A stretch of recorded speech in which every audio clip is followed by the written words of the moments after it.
Olá, bem-vindos à nossa quarta e última parte do nosso encontro. Então, continuando sobre os contrapontos teológicos, vimos essa questão. Antes de nós abordarmos certos pontos teológicos, tá, a fé tem razão. A fé não é algo ilógico.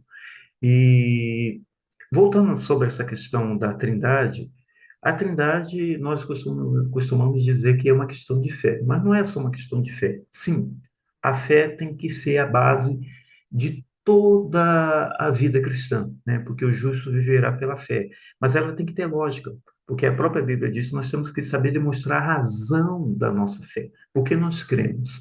E Deus, ele é totalmente diferente de tudo que nós conseguimos ver. E Deus, ele não é palpável, Deus, ele não é visível. Nós não conseguimos perceber Deus através de nenhum dos nossos cinco, ou até alguns defendem seis sentidos, ou sexto sentido, né?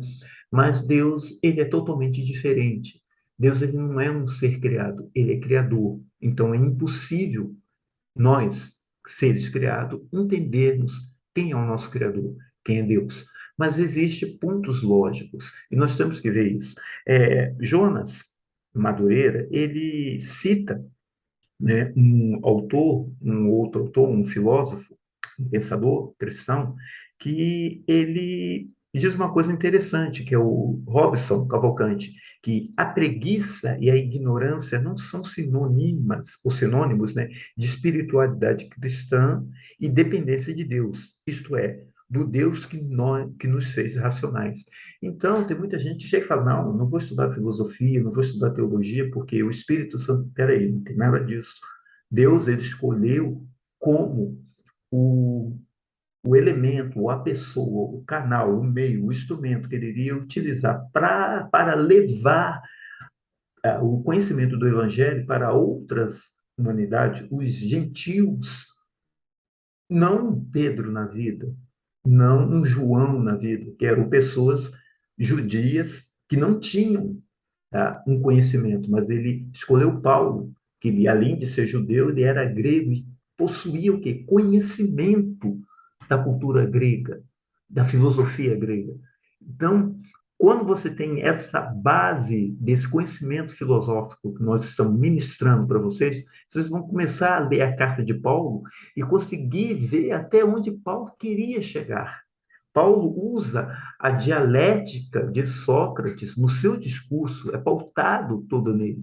Então, quando você pega o texto original no grego das cartas paulinas, você vai ver que Paulo ele era um profundo conhecedor e usava todo o instrumento, toda a retórica dialética ou maêutica de Sócrates. Nós vamos ver que o escritor das cartas de Pedro, como das cartas de João, com certeza não foram eles, tá? Quem narrou os fatos eram eles, mas quem escreveu não eram eles, por causa do grego clássico ali, da estrutura, da exposição dos pontos. E era muito comum, porque quem dominava a escrita naquela época não eram todos, eram poucos. Então, aquelas pessoas profissionais ouviam e conseguiam transformar um discurso de uma oratória em um discurso escrito dentro da base grega daquela época. Então você chega a esse ponto, porque eles quiseram colocar, tá, de uma forma racional todos os fatos. Nós vamos ver isso logo no início da carta de Lucas. Você vê que ele fala para Teófilo que ele tentou pesquisar, raciocinar e colocar todos os fatos de maneira racional, ou seja, dentro da estrutura grega. E nós vemos que Lucas, ele não era judeu, ele era grego, então ele usou toda a estrutura grega daquela época para apresentar o evangelho de Cristo. Então, queridos, nós, cristãos, somos influenciados pela cultura grega, pela filosofia grega. Então, nós temos que usar a filosofia como uma arma a nosso favor, não contra nós.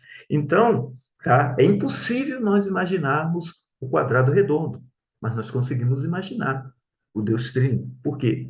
Usamos a fé e a razão para isso. E Paulo aqui, Paulo não, Jonas Madureira, ele vai narrando outras coisas aqui nesse nesse contraponto teológico, que eu gostaria, por isso que eu falo que vocês precisam ler o material para entender.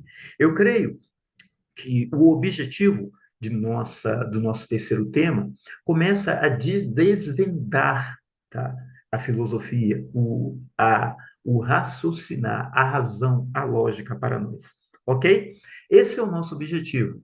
Nós estamos terminando, chegamos agora à terceira parte, a metade do nosso curso, e vocês vão entender mais agora nos outros três temas que virão essa parte. Não se esqueça que esse é um curso de introdução à filosofia. Nós temos a filosofia cristã, nós temos a filosofia religiosa.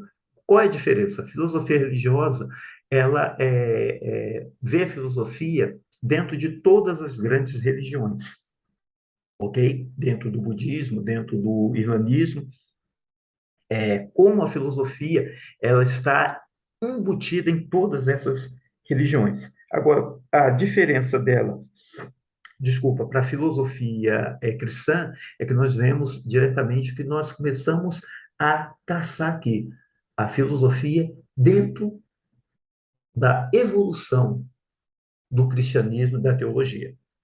Possivelmente nós podemos adentrar por isso futuramente, termos essa matéria e abordarmos sobre isso, mas o nosso principal objetivo é que fazer você pensar, raciocinar e ver, tá, o cristianismo e não o cristianismo tendo influência da filosofia, mas não de uma filosofia que nos afasta de Deus, mas pelo contrário, uma filosofia que nos faz raciocinar a razão de nossa fé em Deus maravilhoso. Que Deus te abençoe e até semana que vem.